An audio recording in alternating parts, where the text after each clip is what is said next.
এক পবিত্র নারীর জন্য অপেক্ষা করো, এক হালাল স্ত্রীর জন্য অপেক্ষা করো। এই পৃথিবীতে এখনো আছে পবিত্র নারী, চরিত্রবান নারী আছে, যে আল্লাহর কাছে চায় আনা ইনদা যন্নি আব্দি বি। হাদিসে কুদসিতে আছে, আল্লাহ বলছে বান্দা আমার ব্যাপারে যেমনটা ধারণা করে আমি আমার বান্দার সাথে তেমন আচরণই করি, আমি তেমন আচরণ করি। অতএব আমার বান্দা যদি দিল থেকে ইখলাসের সাথে নিজেকে পবিত্র রেখে গুনাহ থেকে মুক্ত রেখে যদি অপেক্ষা করে যে আল্লাহ আমি একজন সতী সাধ্বী নেককার চরিত্রবান নারী চাই, আল্লাহর কসম মিলেই যাবে,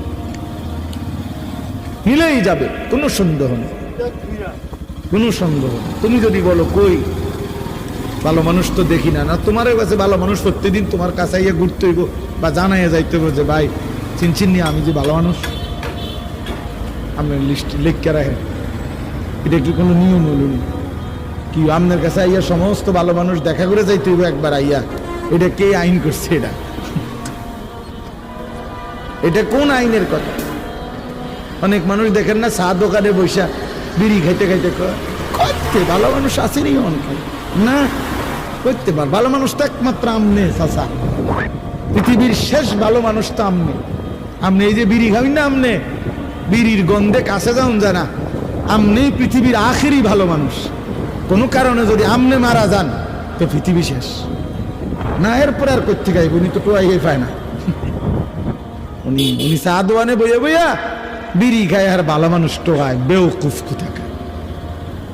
ভালো মানুষ কি আর বিড়ি খায়?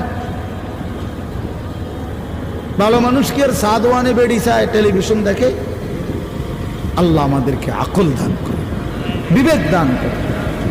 ওই কথাটা বলতেছিলাম, নবী সাল্লাল্লাহু আলাইহি ওয়াসাল্লাম বলছেন এই তাম দুনিয়া একজন মানুষ যা কিছু অর্জন করে দুনিয়াবি, তার মধ্যে সর্বশ্রেষ্ঠ অর্জন হলো আল মারআতুস সালিহা, একজন সতী সাধ্বী চরিত্রবান পবিত্র নেককার প্রেমময়ী ভালোবাসার এক নারী, এক স্ত্রী। এটা তার জীবনের সবচেয়ে বড় দুনিয়ার অর্জন। আর সেই পবিত্র নারী কেমন হয়, তার আখলাক কি, তার বৈশিষ্ট্য কি? তার বৈশিষ্ট্য কি? তার বৈশিষ্ট্য হলো সে প্রতিদিন 3-4 বার করে powder Dole, fair and lovely ডলে না। আল্লাহ নবী সাল্লাল্লাহু আলাইহি সাল্লাম বলছেন এই পবিত্র নারী, সতী সাধ্বী নারী, চরিত্রবান নারীর একটা বৈশিষ্ট্য অতুইনু আলা দীনে যাওজিহা, যে তার স্বামীকে দ্বীনের কাজে সাহায্য করে।